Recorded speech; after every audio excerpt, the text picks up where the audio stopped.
இங்கே குழுமியுள்ள அனைவருக்கும் என்னுடைய பணிவான வணக்கங்களை தெரிவித்துக் கொள்கிறேன். இல்லை, தட்டினோடு முடிவு பண்ணால் நல்லா தட்டிடணும்.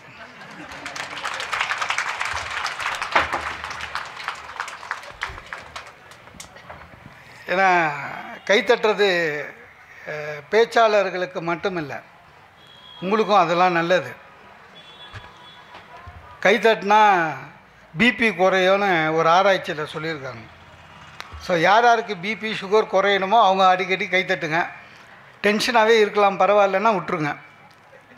இல்லை, அந்த ஆராய்ச்சியில் இன்னொன்றும் சொல்லியிருக்கான், அடிக்கடி கைத்தட்டினீங்கன்னா உள்ளே இருக்கிற நரம்பு தூண்ட பெற்று திசுக்களெல்லாம் செல்லெல்லாம் வேகமாக வளர்ச்சி அடைஞ்சி குறிப்பாக பெண்களுக்கு முடி கொட்டாதான், நீளமாக வளருமா. அப்புறம் உங்கள் இஷ்டம். என்னை அறிமுகப்படுத்தின சாருக்கு ரொம்ப நன்றி. அவர் என் பேச்சை விட துணிவு படத்தை ஒரு 2-3 வாட்டி பார்த்துருக்காரு. அந்த வசனம்லாம் கரெக்டாக சொல்லினே வந்தார். நான் கூட பயந்துனே இருந்தேன், கடைசியில் என்னை இங்கே சுற்றுவாங்க, அதையும் சொல்லி முடிப்பாருன்னு நினச்சேன். நல்ல காலம் அதை சொல்லலை, சுட்டு 4 பேர் தூக்கின்னு போனாங்கன்னு. உதகையிலே எப்போதுமே நான் ஒரு 3 மாதம் முன்னால் கூடலூர் வந்தேன். ரசிக பெருமக்கள் அதிகமாக இருக்குதுன்னு கேள்விப்பட்டிருக்கேன். ஏன்னா ஒரு பேச்சாளருக்கு ரசிகர்கள் ரொம்ப அவசியம். நல்லா ரசிக்கணும், அதுதானே வேணும் நமக்கு. ஏன்னா இப்போல்லாம் ஆடியன்ஸை பார்த்தா பயமாக இருக்குது. இப்போ இவ்வளோ பேர் இருக்கீங்க, முதல் 10 ரோவை தவிர மீதியெல்லாம் ஸ்டூடெண்ட்டு. பேசுடா சீக்கிரம் முடின்ற மாதிரி தான் இருப்பாங்க. சரி, சவுண்டு இன்க்ரீஸ் பண்ணாதீங்க. ஏன்னா சில இடத்துல நம்ப முடியல, எப்போ எழுந்து போவீங்கன்னு தெரியல. உண்மையிலேங்க, கந்த சஷ்டி போச்சு இல்லை, அன்னைக்கு தமிழ்நாடு ஃபுல்லாக நல்ல மழை. நான் ஒரு கோயிலில் என்னை பேச கூப்பிட்டுருந்தாங்க, போனேன். அவங்க அந்த கோயிலில் என்ன பண்ணாங்க, பெரிய போர்டு வினைல் போர்டு அதெல்லாம் போடல. இந்த கோவில் ஆஃபீஸ் பார்த்துக்கிறீங்களா, அது ஆஃபீஸில் செவுத்துலேயே ஒரு பிளாக் பெயிண்ட் அடித்து அதான் நோட்டீஸ் போர்டாக வச்சுருப்பாங்க. அதில் காலையில் எழுதியிருக்காங்க போல இருக்குது, இன்று மோகன சுந்தரம் பேசுவார்னு. அது மழையில் நனைஞ்சு போச்சு. நான் போகும்போது இதே மாதிரி ஒரு 50 சேர் போட்டுருந்தது. கரெக்டாக 15 பேர் உட்காந்துருந்தாங்க நான் பேச போகும்போது. அப்போவே நினச்சேன், இன்றைக்கி நமக்கு சந்திராஷ்டமம், ஒன்றும் பண்ண முடியாதுன்னு. சார் பேச ஆரம்பித்தேன். சார் ஒரு 10 நிமிஷத்தில் ஒரு ஹஸ்பண்ட் அண்ட் ஒய்ஃபு எழுந்து வணக்கம் நாங்கள் வணக்கம்னு போயிட்டாங்க. திடீர்னு பார்க்குற ஒரு 4 பேர் உள்ளே வராங்க. இந்த நடுவில் உள்ளே வர்றதுனால அவங்களும் வணக்கம் நாங்கள் வணக்கம்னு அவங்க உட்காந்துட்டாங்க. 5 நிமிஷம் பேசுகிறேன், 2 பேர் எழுந்துக்கிறாங்க, வணக்கம்ன்றாங்க. போகிறேன் 1 ஹவர் 70 வணக்கம் சொன்னேன். அப்புறம் தான் தெரிஞ்சுது, அவங்க என் பேச்சு கேட்க வரலைங்க. இந்த கோயிலில் சுற்றுட்டா ஒரு 5 நிமிஷம் உட்காந்துட்டு போகணுன்னு ஒரு சாங்கியம் இருக்குல்ல. அன்றைக்கி மழைன்றதுனால தரையெல்லாம் ஈரமாக இருந்தது. அதனால் பிளாஸ்டிக் சேரில் ஒரு 5 நிமிஷம் உட்காந்துட்டு போயிட்டான். அதனால் நீங்கள் எப்போ போவீங்கன்னு தெரியல, பயமாக இருக்குது. ஆனால் இந்த மாவட்டத்து மக்கள் கொஞ்சம் ரசிப்பீங்க இருப்பீங்கன்ற ஒரு நம்பிக்கை. அதுவும் இல்லாமல் நான் ஜெயராமன் சார்கிட்ட அப்போவே சொன்னேன், நான் எப்போ பேசணுன்னு. ஈவினிங் தான் சார்னு. நான் என்ன நினச்சினேன், நம்ம ஊர் ஸ்டைலில் ஈவினிங் தான் ஆடுறேன்னு நினச்சேன். 3 நாள் முன்னால் சொன்னார், கரெக்டாக 2:30க்கு ஆரம்பிச்சிடலான்னு. 2:30யா? 6 இல்லையாண்ணே? 6க்கெலாம் இங்கே ஜனங்க இருக்க மாட்டாங்க சார்னாரு. எனக்கு 2:30னா இன்னொரு பயம். அதுக்கு நான் காலையிலேயே பேசிட்டு போயிருப்பேன்.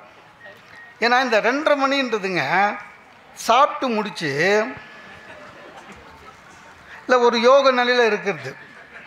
உங்களை நான் எழுப்பி அதுக்கப்புறம் பேசி, அதனால ஒன்றும் இல்லை, நான் பெரிய கருத்து சொல்லவா வந்தேன், அதெல்லாம் ஒன்றும் இல்லை. அதே மாதிரி சில அமைப்பாளர், இது ஒரு கவர்மெண்ட் ஃபங்க்ஷனு, அதனால் நம்பிக்கையாக வரலாம். சில தனியார் அமைப்புக்கு போனால் அமைப்பாளரை பார்த்தாலே பயமாக இருக்குது. என் ஃப்ரெண்டு ஒருத்தர் நல்லா பேசுவார். அவர் என்ன பண்ணியிருக்காரு, பேசி முடித்தார். முடித்த உடனே ஒரு நினைவு பரிசு கொடுத்தாங்க. அவர் பேச்சுக்கு கவர் ஒன்று கொடுத்துட்டாங்க. கவர் கொடுத்துட்டு திரும்பி பார்க்குறாரு பேச்சாளர், இந்த அமைப்பாளரில் ஒரு 4-5 பேர் என்ன பண்ணியிருக்கான், டர்க்கி டவல் வச்சுக்கிட்டு வந்தவங்கக்கிட்டலாம் காசு கலெக்ட் பண்ணுறான். இவர் காசு கொடுத்துட்டாங்க, ஆனாலும் இந்த சும்மா இறங்கி இருக்கலாம்.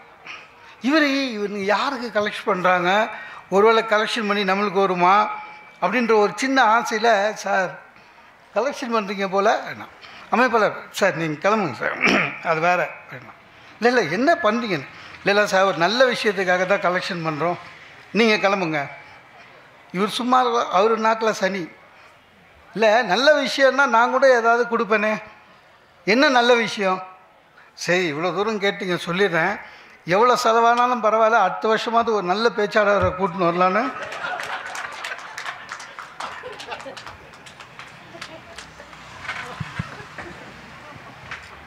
நல்ல பேச்சாளரை கூட்டின்னு வரலான்னு இப்போத்துலேருந்தே கலெக்ஷன் பண்ணுவேன் அப்படியே வச்சு. இது உண்மையிலேயே கல்வித்துறை இல்லாமல் எல்லா பொதுமக்களும், எஸ்பெஷலி எந்தெந்த குடும்பங்களிலே குழந்தைகள் வளர்கின்ற குடும்பங்கள், உண்மையிலேயே நம்முடைய தமிழக அரசுக்கு நன்றி சொல்லுகிற ஒரு நாளாக இது அமையும்.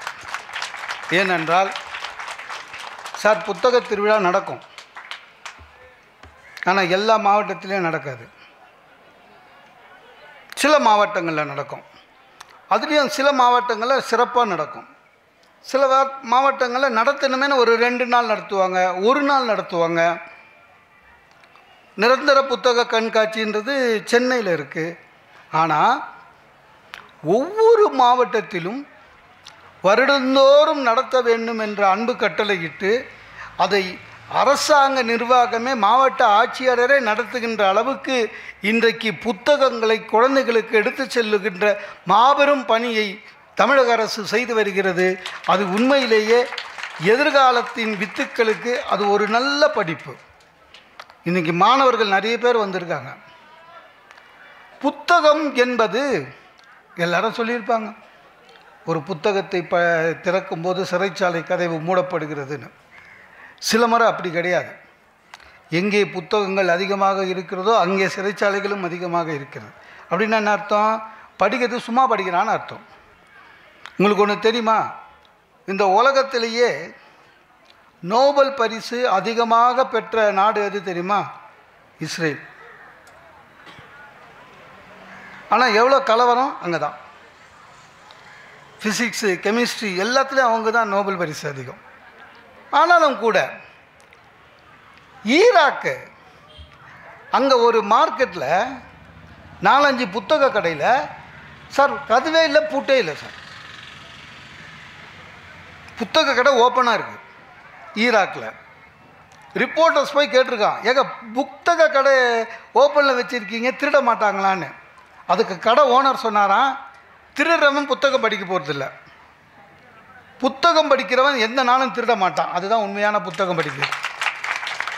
இந்த மாதிரி புத்தக திருவிழாக்கு குழந்தைங்களை கூட்டிகிட்டு வரணும்னு ஏன் சொல்கிறாங்க அரசாங்கம்னா, கூட்டிகிட்டு வந்து ஒரு 100 ரூபாய்க்கு, குறைஞ்சபட்சம் 100 ரூபாய்க்காவது வருகிற ஒவ்வொருவரும் ஒரு புத்தகத்தை வாங்கினாலே அது இந்த விழா நடத்துவதற்கான மிகப்பெரிய செயலை செய்ததாக இருக்கும்.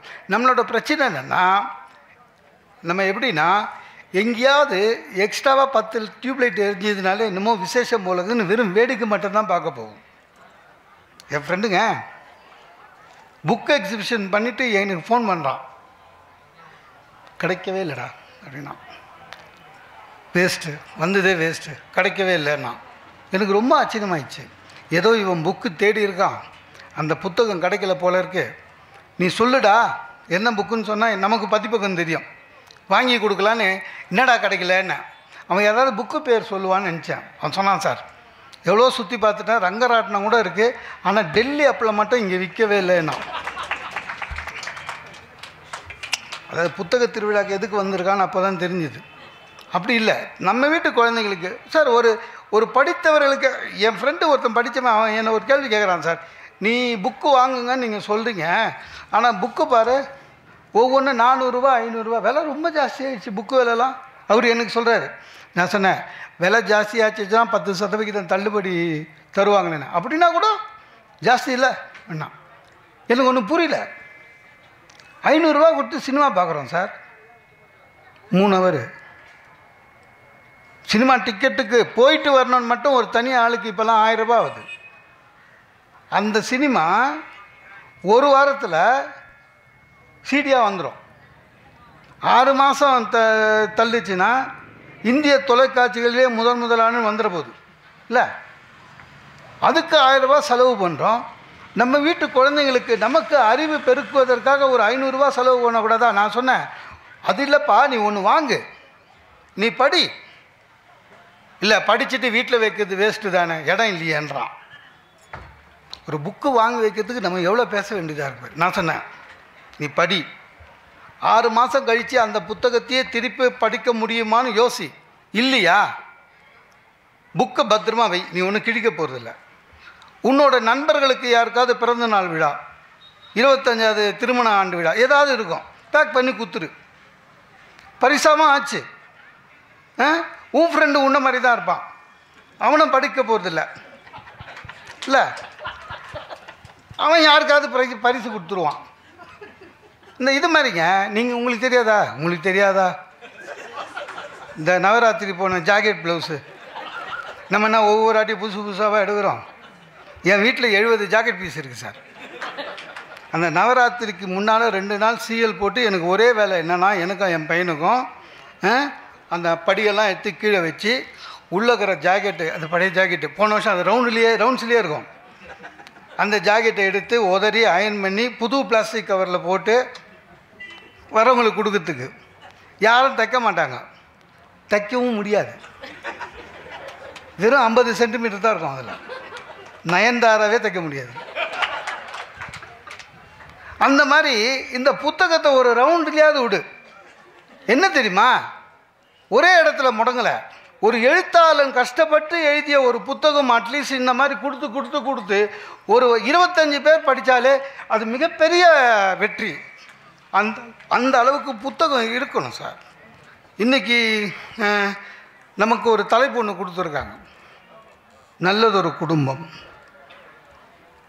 இப்போ நீங்கள் மதியம் வந்துட்டீங்க, உட்காந்துட்டீங்க தெரியாமல். இப்போ எவ்வளோ நேரம் உட்காரணுன்னு உங்களுக்கு ஒரு மனசில் ஓடின்னு இருக்கும். ஏன்னா எனக்கு தெரியும், நிறைய பேர் இருக்கீங்க, எத்தனை பேர் என் கூட இருக்கீங்கன்னு தெரியல இல்லை. முடிச்சிருவானா, 4 மணிக்கு முடிச்சு போனால் தான் டிகாஷன், ஃபஸ்ட்டு டிகாஷனில் காஃபி கிடைக்கும், சூடாக 2 போண்டா சாப்பிட்டுட்டு போயிட்டே இருக்கலாம். இல்லை இவன் 6 வரையும் இழுப்பானா, சீக்கிரம் முடிச்சிருவான். ஒரு நல்ல பேச்சாளருக்கு அழகு ரசிகர்கள் ரசிக்கும் போதே நிறுத்திடணும். சில பேருக்கு அது தெரியாமல் மாட்டிப்பான். எனக்கு தெரிஞ்ச பேச்சாளர் பேசினே இருந்தார், நல்லா ரசித்தாங்க, ரொம்ப சந்தோஷமாக பேசினார். 45 நிமிஷம்தான் அவர் கொடுத்த டைமு, முடிஞ்சும் பேசின்னு இருந்தார். இந்த மாதிரி ஆடியன்ஸ் இன்னொரு வாட்டி கிடைப்பாங்களோ மாட்டாங்களோன்னு பேசினார். அவங்களும் பெருந்தன்மையாக விட்டானுங்க பேசுகிறான்னு. சார் இன்னும் 20 நிமிஷம் பேசினார், டென்ஷன் ஆகிட்டாங்க.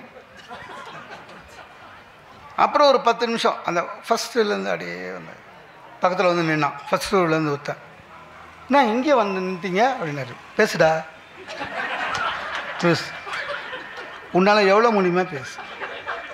இல்லை நீ பேசு, பேசிட்டு உட்காரு, நான் 1/2 ஹவர் பேசுகிறேன். ஏன் உட்காந்து பாத்தியா தெரியும் முதுகு வலி, பேசினே இருக்க அப்படி. நல்லதொரு குடும்பம்னு ஒரு தலைப்புன்னா, குடும்பம்ன்றது அமைதே திருமண வாழ்க்கை இல்லையா, அப்படி தானே சார்? திருமண வாழ்க்கைன்றது சில பேர் லவ் பண்ணவங்களே கல்யாணம் பண்ணிப்பாங்க இல்லை, அது அந்த தலைவிதி, ஒன்றும் பண்ண முடியாது. திருமணம் என்பது ஒரு ஆண் பெண் சேர்ந்து திருமணம் செய்து கொண்டு வாழ்க்கையை தொடங்குவது. முன்னெல்லாம் எப்படி இருந்தது, உறவுலேயே திருமணம் நடந்தது. எங்கள் அண்ணனுக்கு பையன் பொண்ணு பிறந்துச்சு, என் பையனை அங்கே தான், அது மாதிரி தான் இருக்கும். அப்புறம் கொஞ்சம் கொஞ்சமாக குறைஞ்சிது. என்னென்னா, தரகர்கள் இதுக்குன்னு இருந்தாங்க. ஒவ்வொரு ஊர்லேயும் கல்யாண புரோக்கர்னு உண்டு. அவர் வந்து ஒரு 15 ஜாதகையும் ஃபோட்டோவையும் எடுத்துக்கின்னு அதை ரெனியூவல் கூட பண்ண மாட்டார். அந்த 15 ஜாதகத்தையும் அதையே வச்சுன்னு நம்மளை ஏமாற்றி, அடக்கமான பொண்ணு எத்தனை வாரம் அடக்கமாக இருக்கும்னு சொல்ல மாட்டான். படித்த பொண்ணு கிளி மாதிரி இருக்கும்னு அந்த பொண்ணு 7 வருஷத்துக்கு முன்னால் எடுத்த ஃபோட்டோ காமிச்சு ஏமாற்றி கல்யாணம் பண்ணி வச்சுருவாப்புல. அதுக்கப்புறம் இந்த பக்கம் வரமாட்டான் அவன். என்ன கூடவே வந்து ரிவ்யூவாக கேட்பான், கல்யாணம் பண்ணி வச்சேன்னு 1 மாதம் ஆச்சு, எப்படி இருக்கீங்க அப்படின்னு உதவுளும். அப்புறம் என்ன ஆயிடுச்சு, ஜாதக பரிவர்த்தனைன்னு இப்போது இன்னும் அக்கிரமம் ஆயிடுச்சு. நம்ம ஒரு பக்கமாக சொல்லிட்டு ஜாதி இல்லை, ஜாதியே இல்லை, அதெல்லாம் சும்மா மேட்ரிமோனியல் போய் பாருங்கள். ஒவ்வொரு ஜாதியும் உள் ஜாதிக்கு தனியாக மேட்ரிமோனியல் போட்டு வச்சுக்கிறான். அவ்வளோ விஸ்தாரமாக வளர்ந்துருக்கும் இல்லை. இதுக்கு முன்னால் ஜாதக பரிவர்த்தனை நிலையம்னு இருந்தது. அங்கே போனீங்கன்னா ஒரு 2000-3000 ரூபா பிடிங்கிட்டு வாப்பில், பிடிங்கிட்டு ஒரு 50 ஜாதகம் கொடுப்பான் இல்லை. வீட்டுக்கு எடுத்துன்னு வருவோம். நம்ம நட்சத்திரம் கூட ஒட்டி பார்ப்போம், ஒரு 5 தேரும். அதில் மூஞ்சி பார்ப்போம், 1 தேரும். ஒத்துப்போம் சார். ஒத்துக்கிட்டு நிச்சயதார்த்தம் ஆன பிறகு சார் நம்ப மாட்டீங்க, நிச்சயதார்த்தம் அடுத்த நாள் நல்ல நல்ல ஜாதகமாக வரும். எனக்கு வந்திருக்குங்க. நிச்சயதார்த்தம் ஆன அன்னைக்கு அடுத்த நாள் நல்ல நல்ல ஜாதகம் சார். பையனுக்கு கார் வாங்கி தரேன், பொண்ணுக்கு சொந்த வீடு வைக்கிறேன். நான் கூட எங்கள் அப்பா கிட்ட கேட்டேன், அப்பாண்ண கதம் கதம் முடிஞ்சது தான். அப்படிதான். இந்த ஞாயிற்றுக்கிழமையில் கல்யாண மாலையை பாருங்களேன் கொஞ்சம். அந்த மோகன் சார் பாவம், அவருக்கு அதுக்கே பரிசு தரணும் சார். பொறுமையாக உட்காந்து இவனுங்க கேட்குற கேள்விக்கெல்லாம் பதில் சொல்லி, அதுவும் சிரிச்சா மாதிரியே பேசுவார். பார்த்துக்கிறீங்களா? இந்த பொண்ணு எப்படி வேணும்னு கேட்பானுங்க சார். மாப்பிள்ளை அப்பா சிரிப்பாக இருக்கும். ஒரு ஆசையே, ஒரு அளவில்லை ஆசைக்கு, பொண்ணு எப்படி சார் உங்களுக்கு பொண்ணு எப்படி வேணும்? அவர் பொண்ணுக்கு அப்பா சார் அழகாக இருக்கணும், நல்லா படிச்சிருக்கணும், நல்ல வேலையில் இருக்கணும், கை நிறைய சம்பாதிக்கணும், வீட்டுக்கு அடங்கின பொண்ணா டேய், ஒரு அளவு அழகாக இருக்கணுன்ற, படிச்சிருக்கணுன்ற, வேலைக்கு போய் சம்பாதிக்கணுன்ற, அப்புறம் அடக்கமாகவும் எப்படியா இருக்கும்ல, அது அந்த காம்போலியே வராது. நம்ம ஏதோ ஆசைப்படுவோம் சார், நமக்கு ஆசை உண்டு. இப்போ இருக்கிற பையனுங்களாம் இப்படி ஒரு தமன்னா மாதிரி வேணும்னு எதிர்பார்ப்பான். கோவை சர்லா மாதிரி தான் மாட்டோம். இப்போ நம்மளே பெண்களும் அப்படி தான். விஜய், அஜித், நாகேஷ் மாதிரி நம்ம தான் இல்லை. உண்மையிலேங்க இறைவன் கொடுத்த வரம் மனைவி அமைவதெல்லாம் சார். சைனாவில் ஒரு பழமொழி உண்டு சார், தாரமும் குருவும் தவத்தின் அளவை. அப்படின்னு என்ன அர்த்தம்? நமக்கு வர டீச்சர், நமக்கு வர ஒய்ஃபு, இந்த ரெண்டுமே போன ஜென்மத்தில் நம்ம புண்ணியம் எவ்வளோ பண்ணியிருக்கோமோ அதுக்கேற்ற மாதிரி தான் கிடைக்குமா நம்ம ஊரில். சீனா ஏன் அப்படிதான்.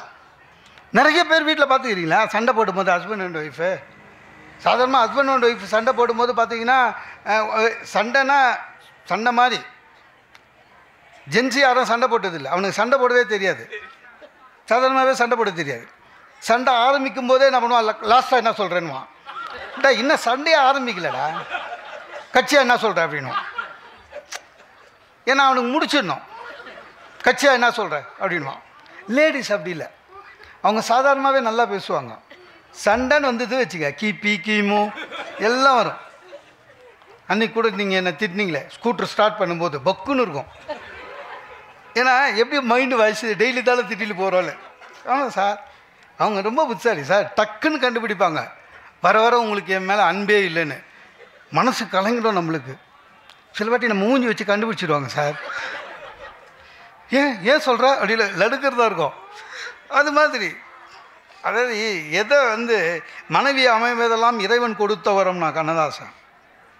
ஆனால் இன்னைக்கு பார்த்தீங்கன்னா பெண்களுக்கு சுதந்திரம் எல்லாம் பேசுகிறோமே, உண்மையிலேயே பெண்களை உயர்ந்த நிலையில் வச்சுருந்தோம். நிறைய பேருக்கு புரியவே இல்லை அது. சார் கல்யாண வயசு என்ன சார் பொண்ணுக்கு? 18. இப்போ 21 மாற்றிருக்காங்க, இன்னும் நடைமுறைக்கு வரலை. இருந்தாலும் வீடுகளில் ஒத்துக்க மாட்டாங்க 21 வரையும். ஆண்களுக்கு 21, அதாவது அவங்களுக்கு 18 ஆகிடும். நமக்கு 21 இல்லை 25 ஆனாலும் பேச்சே ஆரம்பிக்க மாட்டாங்க. நான்லாம் ரொம்ப கஷ்டப்பட்டிருக்கேன். வேலைக்கு போய் சம்பளம்லாம் வாங்க ஆரம்பிச்சிட்டேன். 27 வயசு ஆச்சு. எப்படிங்க கேட்க முடியும்? எனக்கு கல்யாணம் பண்ணுங்கன்னு கூச்சமாக இருந்தது. வீட்லேயும் அதை பற்றி இப்படி இப்படி இப்படி பேசுவாங்க. எவனாவது இன்விடேஷன் வைக்கும்போது நம்ம மோகன் கூட கல்யாணம் பண்ணோம் ஏதோ ஒன்றும் பேசவே மாட்டாங்க. அப்புறம் நானே ஒரு நாள் கூச்சத்தை விட்டு எங்கள் அப்பா கிட்ட சொன்னேன், எங்கள் ஆஃபீஸில் எல்லா பேருக்கும் எல்லாருக்கும் கல்யாணம் ஆயிடுச்சுப்பான்னு. என்ன இப்போ அதுக்குன்னாரு, கம்முனுங்குது. அப்போ எங்கள் அம்மா சொன்னாங்க, அதே பேரா உனக்கு 2 தங்கச்சி இருக்குது, அது முடிச்சுதான் பண்ணோம். 2 தங்கச்சி சார். முதல் தங்கச்சிக்கு 18 வயசு முடிஞ்சவொடனே கல்யாண மாப்பிள்ளை பார்த்து 19 வயசில் கல்யாணம் பண்ணி கொடுத்துட்டோம். கல்யாணம் பண்ணி கொடுத்தோமா, ஆடி சிறு தீபாவளி முதல் தலைப்பிரசவம் எல்லாம் முடிஞ்சு 1.5 வருஷம் ஓடிடுச்சு. 2ஆவது தங்கச்சிக்கு 18 வயசு ஆயிடுச்சு. அதுக்கு ஆடி தலைப்பிரசவம் எனக்கு 32 வயசு ஆயிடுச்சு. பொண்ணு பார்ப்பாங்கன்னு பார்க்குறேன், முதல் தங்கச்சிக்கு 2ஆவது பிரசவத்துக்கு வருது. லோனெல்லாம் இதுக்கு வாங்கி வாங்கி அழிஞ்சேன். ஏன் கல்யாணத்தை பற்றி பேசவே இல்லை. எங்கள் அப்பா கிட்ட சொல்கிறேன், என் ஆஃபீஸில்ப்பா கல்யாணம் ஆச்சுன்னு சொன்னல, அவன் குழந்தைக்கு பிறந்த நாள்ப்பா அப்படின்னா. அதாவது இப்போது புரிஞ்சுக்குப்பான்னு அர்த்தம். அதுக்கு எங்கள் அப்பா, போயிட்டு வாயேண்டா, இதெல்லாம் ஏன் என்கிட்ட பர்மிஷன் கேட்குறேன்னாரு. ஐயா போகிறதுக்காக பர்மிஷன் கேட்குறோம். அப்புறம் ஒரு வழியாக ஆய் தொலைஞ்சுது. ஆனால் பெண்களுக்கு பாருங்கள் 18 வயசில் ஷார்ப்பாக நடக்கும் சார். அந்த காலத்துலேயேங்க சுயவரம் இருந்ததுங்க. அது என்ன அநியாயம் இல்லை. எப்படி எல்லா நாட்டு இளவரசரும் நல்லா ட்ரெஸ் பண்ணிட்டு போய் பாவமாக உட்காந்துப்பான். அந்த பொண்ணு வரும், யார் இளவரசி, அது கையில் மாலை எடுத்துன்னு வந்து யாரை பிடிக்குதோ அவங்களுக்கு கல்யாணம் பண்ணி மாலை போட்டுருமா, மீதி பேர்லாம் வீட்டுக்கு போயிடணும். அப்போ பெண்களுக்கு எவ்வளோ சுதந்திரம் இருந்தது பாருங்கள். ஆண்களுக்கு அப்படி கிடையாது, பெண்களுக்கு அவ்வளோ சுதந்திரம் இருந்தது. பெண்களுக்கு எப்போவே நம்ம மரியாதை கொடுத்துருந்தோம். நிறைய பேருக்கு புரியல. ஒரு பொம்பளை பிள்ளை சார், 4 வயசு புள்ள பொம்பளை குழந்தை, துருன்னு இருந்தது வச்சுங்க, குச்சிது எழுந்தது குச்சிதுன்னா யாருமே திட்ட மாட்டாங்க சார். அந்த குழந்தைய க்யூட் பேபி அப்படின்வாங்க. பார்த்துக்கிட்டீங்களா? பொம்பளை குழந்தையா இருந்தால். இதே பையனா குழந்தையா இருந்தால் குரங்கு வால் ஒன்று தான் உனக்கு இல்லைன்னுவாங்க. அது ஆமாம், நமக்கு மட்டும்தான் அது. காலேஜில் கூடங்க படிக்கும்போது பொம்பளை பசங்க சந்தேகம் கேட்டால் வெரி குட் கொஸ்டின், யார் ப்ரொஃபஸரு அப்படின்னு நின்று நிதானமாக ஆன்சர் கொடுப்பாரு. நம்ம சாதாரணமாக சந்தேகம் கேட்க மாட்டாங்க, புரிஞ்சாதானே கேட்கறதுக்கு. என்னைக்காவது ஒரு நாள் சார் அப்படின்னா என்னடா ஒரு சந்தேகம், சந்தேகம் சொல்லிட்டா ரேங்க் வந்துருவியா. ஓகே. பெண்களுக்கு எப்பவுமே துணி கடைக்கு போங்க சார், 8 மாடி கட்டி வச்சுக்கிறான் துணி கடையில். Ground floor, first floor, second floor, third floor எல்லாம் லேடிஸுது. நான் கேட்டேன், ஜென்ஸு இது எங்கடான்னு. 8ஆவது ஃப்ளோருன்னா. அங்கே போய் பார்த்தா ஆளே இல்லை. ஏன்னா அவனுக்கு தெரியுது இவனுங்கெல்லாம் இங்கே வந்து வாங்க மாட்டான். ஏன்னா எப்படியும் கிரவுண்ட் ஃப்ளோர்லேயே துட்டு தீர்ந்துடும். சரியா? மேலே வர்றதுக்கு சான்ஸே இல்லை, காசு இல்லை கையில். எனக்கு என்ன, நான் மேலே போய் தள்ளி விட்டுருவானுங்களோன்னு பயம். துணி கடை போனால் பெண்களுக்கு மரியாதை. அட நகை கடை போங்க, ஸ்டூல் போடுறேன் சார் ஒய்ஃபுக்கு மட்டும். நம்ம குரூப் ஹோட்டலில் நிற்கிற மாதிரி பக்கத்தில் நிற்கணும். 10,000 மேடம் சொல்கிறான் அதுக்கு. மேடம் மேடம் கூல்ட்ரிங்க்ஸ் சாப்பிடுங்க மேடம்னு. கூல்ட்ரிங்க்ஸு அதுக்கு மட்டும். யாருக்கு? ஒய்ஃபுக்கு. நம்ம தனி தாகத்தில் நிற்போம். நம்ம வீட்டில் பாதி குடிச்சிட்டு வேணுமா அப்படின்னும். எது இந்த மீதி குடி. 10,000 மேடம் சொல்கிறான். டேய், அந்த மேடத்துக்கு சேர்த்து துட்டு நான் தாண்டா தரப்போகிறேன். மரியாதையே கிடையாதுங்க. பெண்களுக்கு உண்மையிலேயே நல்ல மரியாதை கொடுத்துருந்தோம். ஹோட்டலில் போய் உட்காந்தா கூட சர்வருங்க மெனு கார்டு எடுத்துகிட்டு வந்து ஒய்ஃப்கிட்ட கொடுக்குறான். அவனுக்கு தெரியுது யார் டிசைடிங் அத்தாரிட்டின்னு.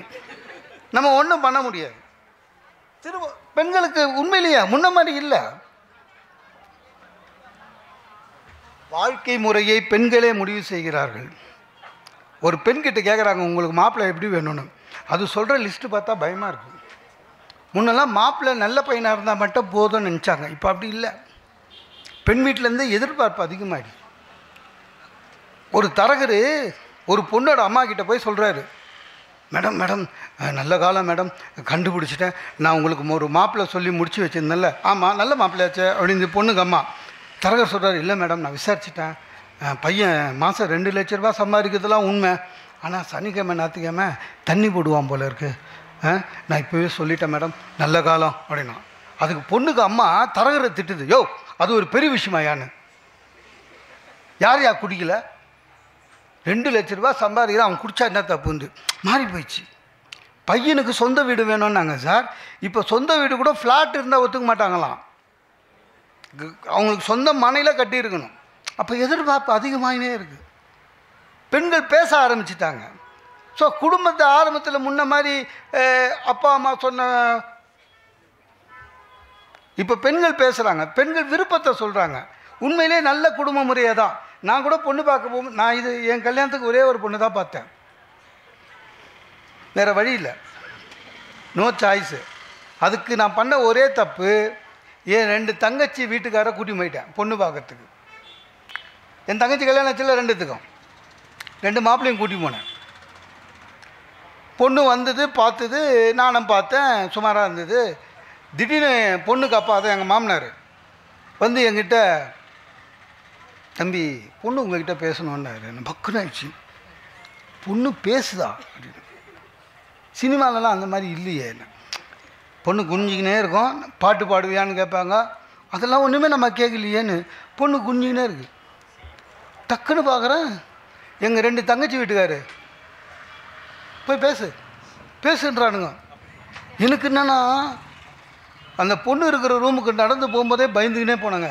வேண்டாத தெய்வம் இல்லை, ஏன்னா இது ரிஜெக்ட் பண்ணிச்சு வச்சுக்கோங்க நம்மளை. என் மாப்பிள்ளைங்களே ஊர் ஃபுல்லாக போய் சொல்லிடுவான், அந்த பொண்ணுக்கே உங்கள் அண்ணனை பிடிக்கலன்னு. அதனால் பயந்துக்கினே போனேன். உள்ளே போனால் சோஃபாவில் சௌகரியமாக உட்காந்துக்குது கல்யாண பொண்ணு, சௌகரியமாக உட்காந்து இருக்குது. அது அவங்க வீடு.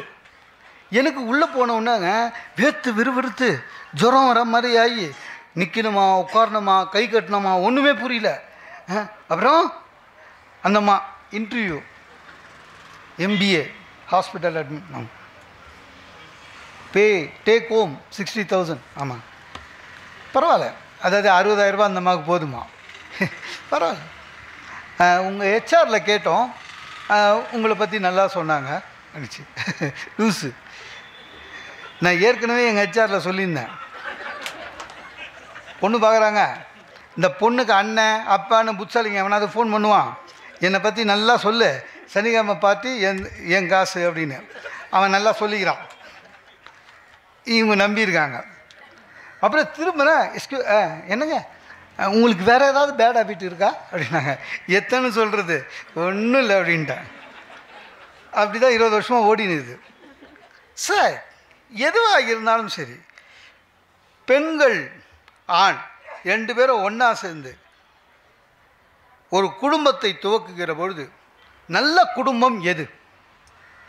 நல்ல குடும்பம் என்பது பெண்களை கோயில் கட்டி கொண்டாடணும். ஏன்னா திருமணத்திற்காக பெண்கள் படுகிற தியாகங்கள். ஆமாங்க, வீட்டில் செல்லமாக வளர்ந்துருக்கோம், காலேஜில் நல்லா படிச்சிருக்கோம், காலேஜில் அத்லட்டாக இருந்திருக்கோம், பேச்சு போட்டியில் ஜெயிச்சிருக்கோம், வீடு ஃபுல்லாக ஷீல்டு கப்பு அடுக்கி வச்சுருக்கோம். ஆனால் மாப்பிள்ளை வீட்டுக்கு போகும்போது நீ ஷீல்டு கட்டில் பீரோ வெள்ளி சாமான் தான் எடுத்து போனது தவிர ஷீல்டெல்லாம் எடுத்து போகிறதுக்கு அலோவ் பண்ண மாட்டாங்க. இன்னும் அவ்வளோ நம்ம வளரல. இல்லை முடியாதுல்ல. எந்த பொண்ணாவது முதல் நாள் போன உடனே மாமியார்கிட்ட, அத்தை நான் எப்படி ஓடுவேன் பார்த்துமா, நீங்கள் மட்டும் இப்போ 1 2 3 சொல்லுங்கள், 7 தெரு சுற்றின்னு வந்துடுவேன்னா மாமியார் ஒத்துக்க மாட்டான். இல்லை மாமியார் ஒத்துவா சார், இல்லை அத்தை பேசுனேன்னு ஆரம்பித்தேன்னு வச்சுங்களேன், ஃபஸ்ட்டு நான் தான் எவ்வளோ மெடல் வாங்கியிருக்கேன், பேசலாமா அப்படின்னா. அவ்வளோ தியாகம், அவ்வளோ தியாகம் உண்மையிலையா சார். சில பேருக்கு சில மருந்து வாசனையே பிடிக்காதுங்க. சில பேருக்கு பார்த்திங்கன்னா டெட்டால் வாசனை பிடிக்காது, சில பேருக்கு ஃபினாயில் வாசனை கூட பிடிக்காது. இல்லை அந்த கொரோனா டைமில் அந்த நாற்றத்தோடு பழகிறதே ரொம்ப இதுக்கு கொரோனாவே பெட்டருன்னு ஆயிடுச்சு எனக்கு. அந்த ஃபினாயில் இது மந்தை கொச கொச கொசன்னு. ஒரு பொண்ணு திருமணம் ஆகி போதுங்க, போயிட்டு அந்த பொண்ணுக்கு டெட்டால் வாசனை பிடிக்காது, ஃபினாயில் வாசனை பிடிக்காது, திருமணம் ஆகிட்டு போகும்போது அவங்க மாமியார் அந்த பொண்ணு கையை பிடிச்சி நேராக எடுத்து ஒரு இருட்டு ரூம் உள்ள இட்டு போகிறாங்க வீட்டுக்குள்ளே. அதில் 0 வாட்ஸ் பல்ப், அந்த முட்டை பல்பில் அது எரியுது. இந்த பொண்ணு உத்து பார்க்குது, கட்டில் ஒரு பெரியவர் 96 வயசு, 96 நாட் அவுட் இருக்குது. அந்த மாமியார் சொல்லுது, யார் இந்த பொண்ணோட மாமியார், இவர் தான் நம்ம வீட்டுக்கே பெரியவர், கும்பிட்டுக்கோ அப்படின்னாரு. என்ன கும்பிட்டுக்கோ? இந்த பொண்ணுக்கு நாற்றை தாங்கலை. அவர்கிட்ட ஆசீர்வாதம் வாங்கிக்கோ, இவர் இல்லைன்னா உனக்கு கல்யாணமே ஆகிருக்காதுன்னு. இந்த பொண்ணுல ஏன் அப்படின்ச்சு. இல்லை இவர் தான் சொன்னார், என் பேரனோட பொண்டாட்டியை பார்த்துட்டு தான் நான் செத்து போவேன்னு. அவர் இப்போ சாகிற மாதிரி இல்லை, அந்த ஊர்லேயே அவர் தான் பெரியவர். இந்த பொண்ணுக்கு குமட்டுது. அந்த பொண்ணு கொஞ்ச நேரம் வெளியில் வந்துட்டு அவங்க அம்மாவுக்கு ஃபோன் பண்ணுது. அம்மா, என்னால் இங்கே ஒரு நாள் இருக்க முடியாது, இங்கே ஒரு பெரியவர் இருக்கார், அதை பற்றி நீயும் சொல்லலை இவங்களும் சொல்லலை. அந்த ரூம் ஃபுல்லாக நாத்தம், பெட்டாயில் நாத்தம். என்னால் முடியல, எனக்கு வாந்தி வருது. இந்த பொண்ணு அதுக்கு அவங்க அம்மா கல்யாணம் பண்ணி கொடுத்தாச்சுல, பொண்ணுக்கு அம்மா அங்கேருந்து ஃபோன் பண்ணுது, கவலைப்படாதம்மா, நங்கநல்லூர் ஆஞ்சநேயர்கிட்ட வேண்டிக்க வடமாலை போடுறேன்னு. அப்படின்னா அர்த்தம், வேண்டிக்க சீக்கிரம் அனுப்பிச்சிருந்த பெரியவரை. அதான் அனுமாருக்கு வேறு போர்ட்ஃபோலியோ தருது அந்த அம்மா. நம்ப மாட்டீங்க, 6 மாதம் அதே பொண்ணு அவங்க அம்மாவுக்கு ஃபோன் பண்ணுது, இன்றைக்கி தாத்தா என்கிட்ட பேசினாருமாந்து.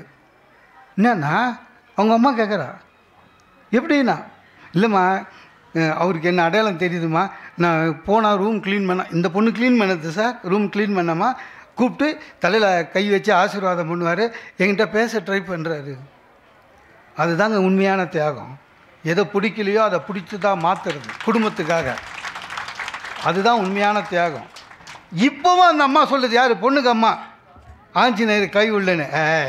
நீ ஆஞ்சநேயரை வேணது வேற ஒரு விஷயத்துக்கு, இப்போ மாறியாச்சு. உண்மையிலேயே அதுக்காக நீங்கள் ஆண்கள் தியாகம் பண்ணலன்னு நினச்சிக்காதீங்க, ஆண்களும் தியாகம் பண்ணுறாங்க. நான்லாம் நிறைய தியாகம் பண்ணியிருக்கேன் சார். எனக்கு அப்பளம் ரொம்ப பிடிக்கும், அப்படி பிடிக்கும்.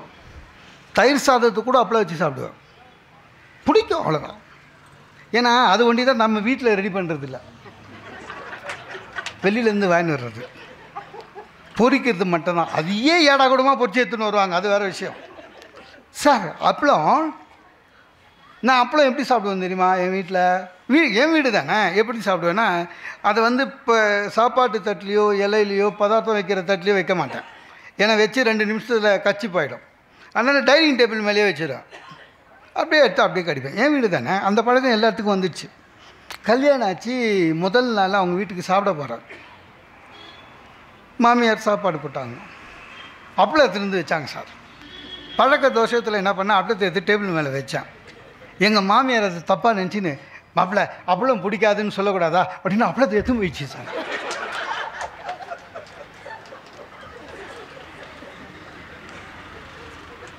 இந்த வடிவேலு ஒரு படத்தில் வடை போச்சேன்னு அந்த மாதிரி அப்பளம் போச்சே அப்படி. சரி, கூச்சமாக இருந்தது, இல்லை நான் சாப்பிடுவேன் கொடுங்க அப்படின்னு. வீட்டுக்கு வந்துட்டேன். வீட்டுக்கு வந்துட்டு என் ஒய்ஃபு அப்பளம் எனக்கு பிடிக்காதுன்னு நினச்சின்னுக்கிறான். அன்றைக்கி சாப்பிட்டுக்கிற மேலே எங்கள் அக்கா வராங்க. எங்கள் அக்கா ஒரு பெரிய இது, என் ஒய்ஃப்கிட்ட, ஏம்மா அப்பளம் வறுத்து வைக்கல அப்படின்னாங்க. என் ஒய்ஃப் எங்கள் அக்காவுக்கு சொல்லுது, அவருக்கு அப்பளம் பிடிக்காது அண்ணி. எங்கள் அக்கா ஒன்றே, ரொம்ப மாறிட்டேடா கல்யாணத்துக்கு அப்புறம். சார் நாங்கள் அப்பளத்தை தியாகம் பண்ணியிருக்கோம். தியாகம் எல்லாருக்கும் வர சார், அது ஒன்றும் பெரிய விஷயம் இல்லை. எதுவாக இருந்தாலும் சரி, குடும்ப பெண்ணு சில சமயம் ஆதரவு வைப்பாங்க. நான் திருமணம் ஆனவுடனே அவங்களுடைய ஆசை நிராசையாக ஆகிடக்கூடாது. நிறைய பெண்கள் ஐஏஎஸ் எழுதணும்னு ஆசைப்பட்டிருப்பாங்க, அவங்க வீட்டில் கண்டிஷனாக கல்யாணம் பண்ணி வச்சுருப்பாங்க இல்லையா? நம்மளாம் சரத்குமார் தேவயானி மாதிரி கலெக்டர் ஆக்கலாம், அதனால இருக்கலாம். நான் கூட கேட்டிருக்கேன் என் ஒய்ஃப்கிட்ட. நான் சொன்னேன் எனக்கு அட்வொகேட் ஆகணும்னு ஆசை, முடியலன்னு. எல்லாம் வைங்க, வேணும்னா இதை எடுத்து இங்கே வச்சுருப்பா சாப்பிடும். ஆச்சுதா? என்னாச்சு, எதுவாக இருந்தாலும் கேட்டுருவோமேனு, உனக்குன்னு ஏதாவது ஆசை இருக்கா படிச்சுட்டு இருந்துச்சு. என் ஒய்ஃப் சொன்னேன், ஆமாங்க எனக்கு சின்ன வயசுலேருந்தே போலீஸ் ஆஃபீஸர் ஆகணும்னு ஆசைங்க. எனக்கு கூட ரொம்ப சந்தோஷமாச்சு. ஒரு கிரண் பேடி, ஒரு திலகவதி ஐபிஎஸ் அந்த மாதிரி ஆகணும்னு ஆசைப்பட்டிருக்கா போல. என்ன ஐபிஎஸ்ஸா? ஐபிஎஸ்லாம் இல்லைங்க, இந்த எஸ்ஐ ஆகி இந்த வரதட்சணை கேட்குறவனெல்லாம் முட்டி தள்ளணுன்னு பயந்துட்டு. ஏன்னா எங்கள் அம்மா அவங்கக்கிட்ட கேட்டு ஸ்கூட்ரு வாங்கி கொடுத்தாங்க எனக்கு, முட்டி தட்டி பயங்கரமாக அப்படின்னு. இந்த தகவல் உங்களுக்கு பிடிச்சிருந்தா லைக் பண்ணுங்க, உங்க ஃப்ரெண்ட்ஸுக்கு ஷேர் பண்ணுங்க, மறக்காம எங்க சேனலுக்கு சப்ஸ்கிரைப் பண்ணுங்க.